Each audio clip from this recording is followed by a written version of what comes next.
ପିଲାମାନେ ମୁଁ ତମକୁ କେତେ ଗୁଡ଼ିଏ ଚିତ୍ର ଦେଖାଉଛି। ଦେଖ, ଏଗୁଡ଼ିକ ଏକା ପ୍ରକାରର ଦେଖାଯାଉନାହାନ୍ତି।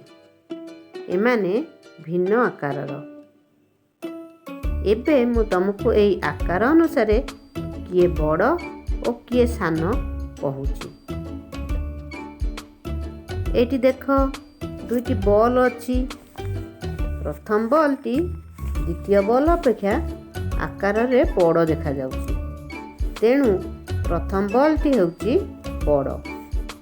ଦ୍ୱିତୀୟ ବଲ୍ଟି ପ୍ରଥମ ବଲ୍ ଠାରୁ ଆକାରରେ ଛୋଟ ଦେଖାଯାଉଥିବାରୁ ଏହା ହେଉଛି ସାନ। ବର୍ତ୍ତମାନ ଏଇ ଗଛ ଦୁଇଟିକୁ ଦେଖିବା। ପ୍ରଥମ ଗଛଟି ଦ୍ୱିତୀୟ ଗଛଠାରୁ ଆକାରରେ ଛୋଟ ଦେଖାଯାଉଥିବାରୁ ଏହା ହେଉଛି ସାନ ଏବଂ ଏଇ ଦ୍ୱିତୀୟ ଗଛଟି ହେଉଛି ବଡ଼।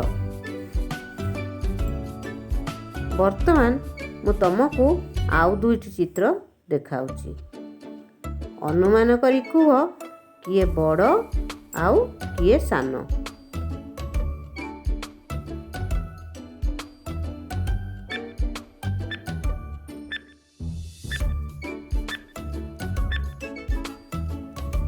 ପ୍ରଥମ ଚିତ୍ରଟି ହେଉଛି ବଡ଼ ଓ ଦ୍ୱିତୀୟ ଚିତ୍ରଟି ହେଉଛି ସାନ।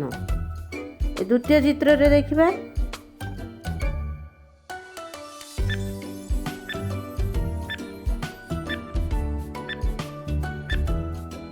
ଏଇଟି ହେଉଛି ବଡ଼ ଓ ଏଇଟି ହେଉଛି ସାନ।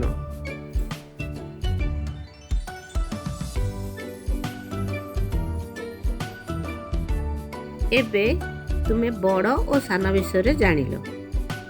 ତୁମମାନଙ୍କ ଖେଳନା ଘରେ ଥିବା ବିଭିନ୍ନ ଜିନିଷ ଦେଖି କିଏ ବଡ଼ ଓ କିଏ ସାନ ଚିହ୍ନିବାକୁ ଚେଷ୍ଟା କରିବ।